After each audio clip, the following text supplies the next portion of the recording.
Welcome back, art historians. Today, we're going to do the first of 3 videos on Baroque art. It is, without a doubt, my favorite time period in art, with the exception of Post-Impressionism. So I guess it's my second favorite. I love Baroque art. And the reason that I love Baroque art is something that I will be explaining to you on this next slide. So, when we're looking at actually, I'm going to do this first. Let's talk about Baroque art. We're going to talk about the words that are the most important when we're talking about Baroque. Emotion, emotion, emotion, emotion, emotion. Okay. Baroque art is intense. Baroque art is an appeal to your senses. It is an appeal to your emotions. It is an attempt to make the viewer part of the scene that you are looking at, to intensify those emotions. In doing that, there is extreme chiaroscuro, that light and dark. There is bold use of color, not wacky color like mannerism, but bold color. And Baroque art is just intense, intense, intense, emotion, emotion, emotion. Okay? Intense, intense, intense, emotion, emotion, emotion. So now I can go to the next one. Now, depending on where you're looking at Baroque, it's going to serve a different purpose. Okay? So in the Catholic South, we will remember we had the Protestant Reformation. And in 1545, there was a Catholic meeting called the Council of Trent. And the Council of Trent really is a major player in what we call the Counter-Reformation, where I talked about that a little bit when we did Michelangelo's Last Judgment. And in 1545, the Catholic Church draws up a whole bunch of stuff about how to educate the faithful, rededicate the faith, and how to make sure that the faithful, most of whom were illiterate, could become stronger in their faith and understand their faith and rededicated to their faith. So the purpose of Baroque in the Catholic South was literally to reignite faith and devotion in the Catholic Church. It was to bring those people that decided to stay Catholic back into the Catholic Church with fervor. Okay. One of the things that happens as a result of the Counter-Reformation and the Council of Trent in 1545 is that in 1545, they made a conscious decision to commission artworks that would help to increase the faith of the Catholics and teach them their faith through art. So we return to this idea that we had even back like in the medieval period. We return to this idea where the church is funding religious art as a way to rededicate itself to the changes that they were trying to make in what was called the Counter-Reformation. In looking at the Protestant Reformation and using that as a moment to say, hey, we've really done some stuff that's kind of really bad. We've screwed up and we kind of need to fix some stuff, right? That's what you're going to see in the South, in Italy. In the North, when we get back to like Bruges and Flanders and Flemish and all that stuff, Germany, the Netherlands, stuff like that, what we're going to see in Baroque art of the North is all of their stuff will be, because we know that in Northern Renaissance, their stuff was all about symbolism. So there's a ton of symbolism in Northern Baroque. Okay. They have all these like little secret messages on how to, like, as the Catholic Church is facing its corruption, the Protestant North is trying to make sure that they don't fall into the corruption of the Catholic Church. So it's a kind of mindfulness about being good and keeping your morals. Now, what we're seeing also in the Protestant North is a growing middle class that had money and wanted to spend that money. And so we see a lot of art that is made for homes and for people that have like domestic interiors and landscapes and stuff like that, because that's what we did in the Renaissance. Now we're going to continue to do those interior scenes and landscapes and stuff, but a lot of them will have sort of these underlying messages about making good moral choices. So now we've divided. Now when I say Catholics, I literally mean just Catholics. And when I say Christians, I will probably say Protestants so that we can talk about the separation there. This really is when I say Christians, that does not mean everybody, right? Remember that before the Protestant Reformation, everybody who was Christian pretty much was Catholic. Now we've separated into the Catholic South and the Protestant North. And now that's going to be really a major player in how we see art playing itself out. Okay? So remember, what are the key words? Emotion and intensity. And for Catholics, rededication to the faith. So that brings us to one of the most famous Catholic Baroque artists, Caravaggio. Okay, so Caravaggio was commissioned to paint many images for churches. And he was famous for his use of chiaroscuro, that light and dark, that play of color. He was super famous for painting what we call moments of conversion or transformation. Okay. His most famous painting is actually the conversion of St. Paul. And it's all about like the idea of the Baroque theme of God being present suddenly, of there being this intense call to your faith. And Caravaggio was a master at taking that religious moment of intensity and putting it in what seems like a common place, and it just grabbing you because it is this attempt to take what should be just a simple moment and it makes it a moment of transformation. It makes it a moment of conversion. It makes it a moment of this deep spiritual change. And Caravaggio was a master, an absolute master of this. I would highly recommend that if you like this work, that you go seek out Caravaggio's Conversion on the Way to Damascus, and that you might want to look at the Crucifixion of St. Peter. Both of those are amazing, amazing pieces. This is also an amazing, amazing piece. So what happens with Caravaggio is you have to know the moment you're looking at. You've got to know your Bible story to know what's happening here.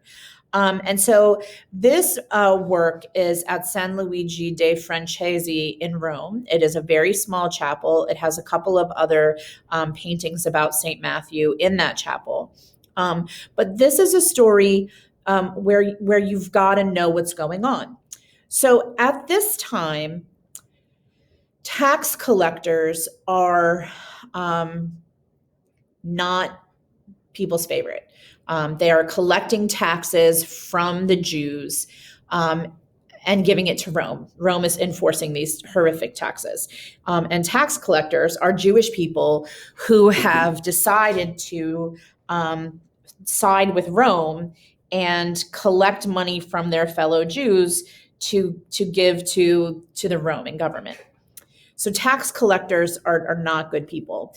And St. Matthew was a tax collector. And here you see St. Matthew sitting at a table in a bar, and he's sitting with his little money counting friends. And what you see coming in from the window is Christ. So I'm going to zoom, I'm going to get his bigger image so it's a little easier to see. So here you see this guy with his, looking and counting money. There's this guy helping him count money. And what's amazing here is this use of light and shadow. What you see here, right here, this is St. Peter, okay, the one that ends up being in charge of the whole church. The Vatican, the big church at the Vatican is called St. Peter's, after St. Peter. There's a point in the Bible where Christ says that to Peter, you are my rock, and upon your foundation I will build my church, which is why Peter then is really the guy that really starts the Catholic Church after the death and resurrection. So here we see St. Peter, his like number one guy. They're both barefoot. Here we see Christ, and you can see right here the tiniest, teeniest, itsy bitsiest hint of a halo. And you have this wonderful use of light. Look at this shadow from the window, okay? And the shadow from the window echoes the pointing of Christ's hand and the pointing of Peter's hand, and then the pointing of Matthew's hand. It's wonderful. It's like the lamentation where that hill brought you in. Look at Christ. I'm going to zoom in here. It's hard to see in this one, so that's why I have these. Look at Christ's face. Okay, it's very calm. Christ is shown in this, and he looks young. He looks noble. Okay, you see Saint Matthew with this look of questioning on his face. Okay, the money counter is completely unmoved. He's still counting. And you see these small children that would have been helping with the counting of the money that are also paying attention to the fact that this is the moment where Christ says to St. Matthew, give up your, what you're doing and follow me. And in this moment, we see Matthew going, what, me? Who, me? And it is, as I said, Baroque. It is intense. And it is emotional, and it is this moment where Christ says, stop what you're doing and follow me. And Matthew is in this. What's great is this is a biblical scene from the time of Christ that is literally set in like a bar in 1597. And so he dresses the characters in modern dress. He has them in a modern sort of seedy kind of area. But you get this great image that makes it more, it makes the viewer able to connect with this important moment in what is their faith. Because remember, these would have been in Catholic churches. The Catholic faithful would have walked into the church, seen this picture, and known exactly what was happening. And when they walked past this picture, the faithful would have been dressed the way the people in this picture are dressed. And they would be able to see themselves as being part of this moment where Christ walks in and says, you come with me. And they would know their Bible stories well enough to know that in this moment, that is exactly what Matthew does. Matthew gives up being a tax collector and follows Christ and ends up writing one of the four Gospels, Matthew, Mark, Luke, and John. So, this is that moment where we talk about in Baroque, where the divine enters the everyday. And I'm not sure I said that, and I probably should have. It is that moment where you see the divine, Christ in this, enter what we call our everyday life. And so in this moment, Matthew is forced to make a choice, and he does. And the biblical story goes that he follows Christ. Let me just make sure I didn't miss anything. Oh, I forgot to teach you a vocabulary word. So we know that chiaroscuro is that use of light and dark to give edges and things like that. We know that chiaroscuro helps us define shadows and the edges of images and things like that. This is chiaroscuro at like crazy chiaroscuro at the like far end where you're like, what? And when it is such dramatic difference between light and dark, it is called tenebrism. Tenebrism, tenebrism. And in this piece, we really do see Caravaggio's use of tenebrism, his ability to use this really, really, really bold light that's coming in through the window and contrast it with sort of the dark, seedy feel that we get from the bar. And we get that Christ is in this dark area over here because while he is godlike, he is with man, right? So that's why he is in this dark place where man is, but we still can see that little tiny hint of a halo Okay. And so this is, I think, one of the best examples of a Baroque piece, that idea that the divine enters the everyday, and that a Catholic Baroque piece is about rededicating yourself to the faith. Okay. Now, there were also Baroque pieces that were created for in the Catholic South, that were created for home use. This would not have been one of them. This was obviously for church. But let's look at a painting. I just love this little kid's face. The light on it is so amazing, and the shadow, the use of the shadow there. Sorry. This is a piece that was a composition that was commissioned for non-religious use, but it is still sort of cool. So, and it is very much Baroque. So let's talk about what we're looking at. So this is Henri IV receives the portrait of Marie de Medici. That is considered part of the Marie de Medici cycle, and I'll explain what that means in a minute. And this was painted by an artist, Peter Paul Rubens. So he was, she was a Catholic. Rubens is from the North, but she really liked his work and hires him to paint a group of portraits for her. Now, what you need to know about this is Henri IV was the King of France, and he married Marie de Medici, who was related to the de Medici family in Italy, and she had a ton of money. Remember, that's the de Medicis from Florence. They're like super rich. So she marries the King of France. She has a ton of money. Now she has a ton of power. And she becomes a very important person.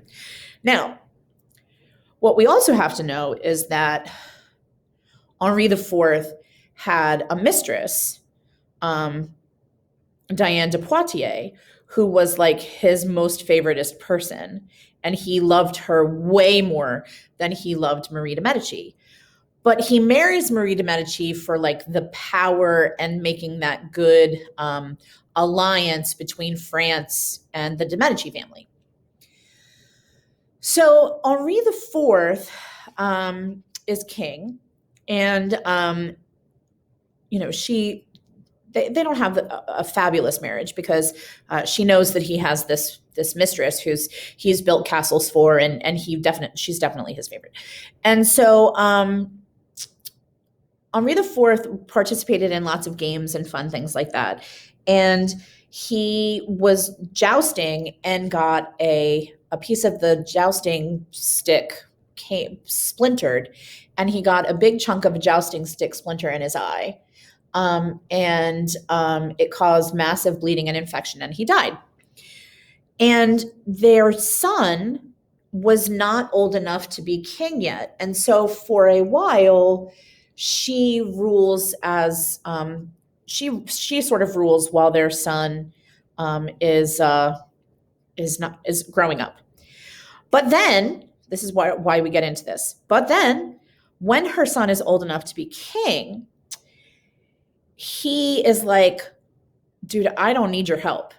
And you're kind of cramping my style. You got to go. And he literally sends his mother off into exile in Luxembourg.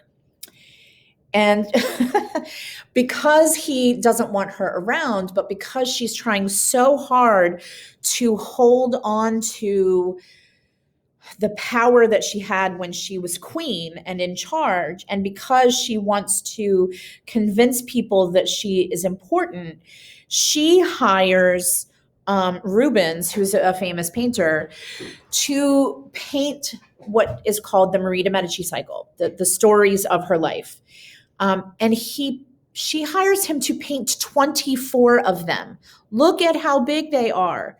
They are ridiculous. Okay. This is the one we study. Then they're ridiculous. And she hires Rubens to paint 24 images of her life to try to validate her importance, and to try to make people remember that she was she was queen at one point, because her son doesn't want her help and sends her away.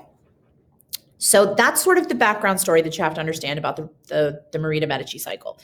So what are we looking at? So Marie de Medici had a pretty boring life. She really did. Her life was not a big deal. She was boring. And so poor Rubens had to figure out how to take this boring life and turn it into 24 gigantic paintings for her palace in Luxembourg. And so this is one of the moments that he chooses. Okay. And one of the reasons that Rubens chooses this is because this moment is actually sort of an important moment for France. Why? France had been at war, and Henri was at the moment where he had to make a really wise choice about wife, and he had to make a sort of a choice that would help to create this like power couple. And so what you see here is the fact that there was a custom in this time period of exchanging portraits before marriage. And so what is happening is exactly, now we can get into it, Henri IV receives the portrait of Marie de Medici. So in this image, what we see is King Henri IV being shown the picture of Marie de Medici, the woman he is going to marry. He had been in battle and had been fighting for war, but his armor has been laid down here by his feet. And now he is choosing love. He is choosing love. He is choosing the love so that he can have children and have rulers for France.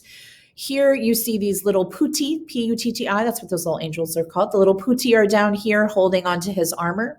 Here you see Cupid holding on to the portrait of Marie de Medici, along with the goddess Hymen, who is Hymen, who is the goddess of marriage. So they are holding her portrait. You see the king and queen of gods, Zeus and Hera, up here in the clouds blessing their union. You see the peacock, the sign of eternity, up here, also blessing their marriage. So, and then you see the personification of France right here. France is personified here as a woman with sort of warlike and traits, and she is saying, now it is time for you to choose love and have children for France. And so that's what's being seen here. We see ideas of her marriage to Henri IV was divinely inspired. That's why you have all these goddesses and gods around it. Her marriage to Henri IV was good for France, which is why you see the personification of France here. You see him looking lovingly at her portrait. So let's go to that. Oh, look at the look. He's so happy to see her. And so he's looking at her with this face of love. France, personified in back, has her hand behind her heart. On top of her heart, saying, oh, look at that. We see this candle, which is the idea of love. He looks awed by her. He just looks like he's deeply in love with her. And while these are bold colors that we see in the whole thing, they're appropriate use of bold colors. We're not looking at mannerism colors. We're looking at Baroque colors. And remember that the idea of Baroque colors is to have intensity and spark emotion. Well, this is clearly love and patriotism. And then we see their marriage that takes place in France. He comes and marries her in France. And then we see her arriving. Her marriage takes place in Italy. Then we see her arriving in France.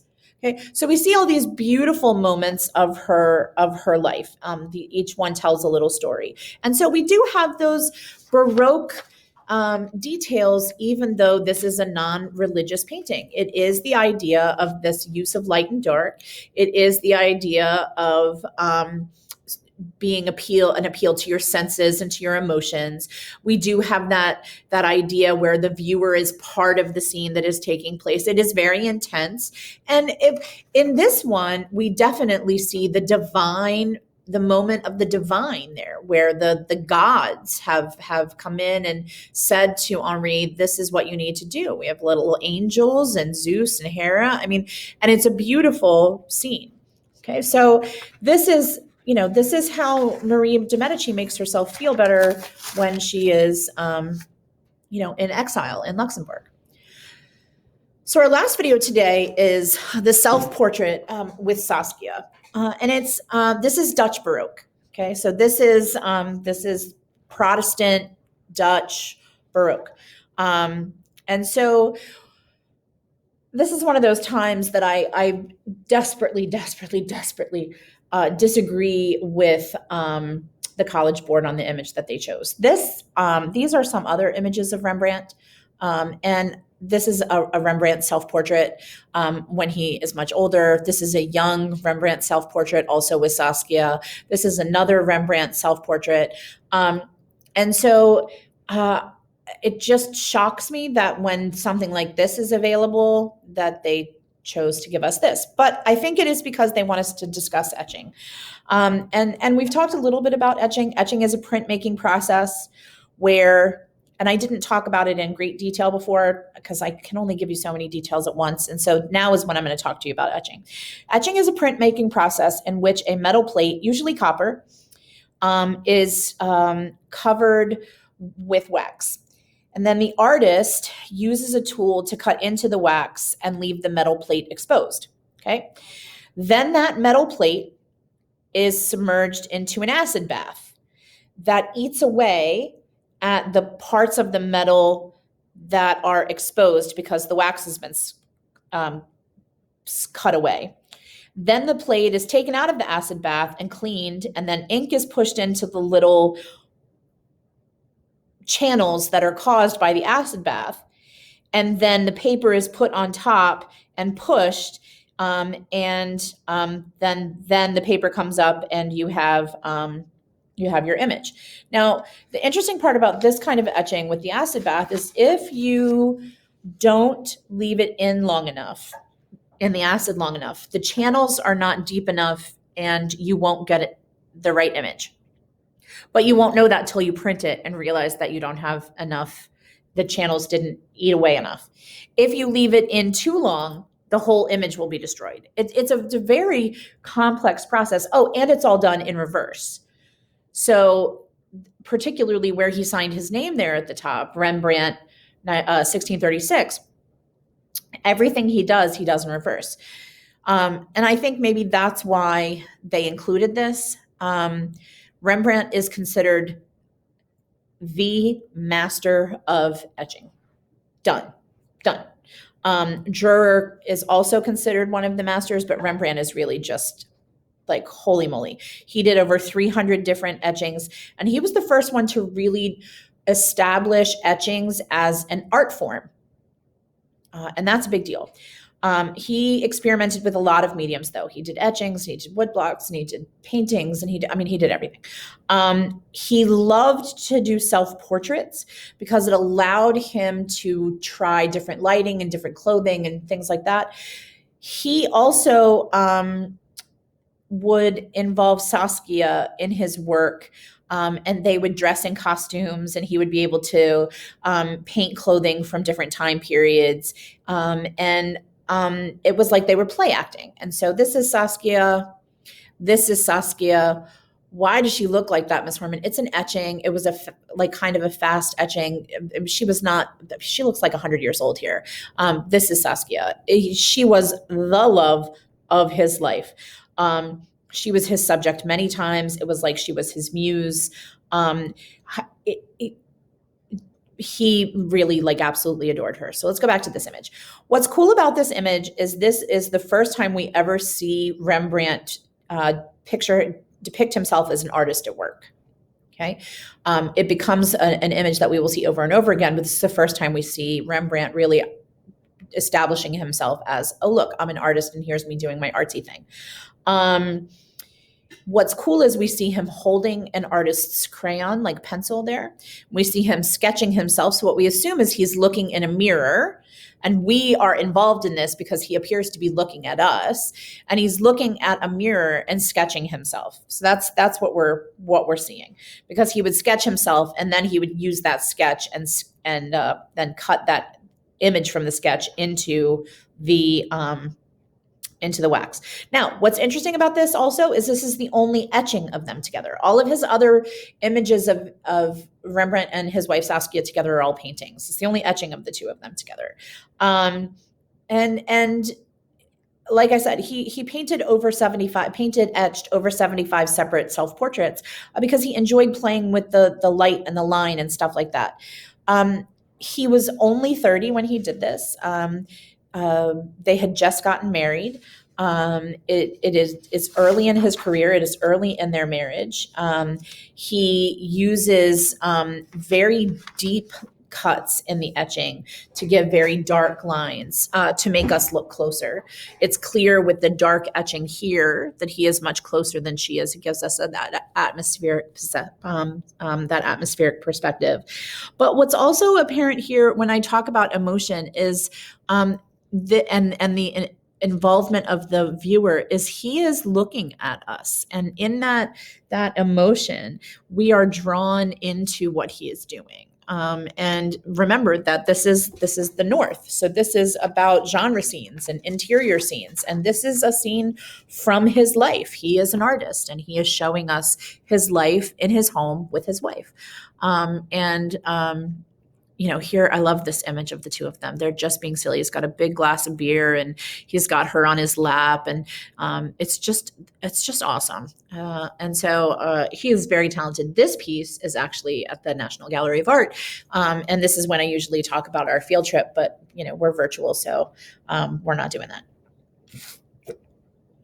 So that is the end of today's Baroque video. We will pick up next time with some Italian Baroque, which is woohoo.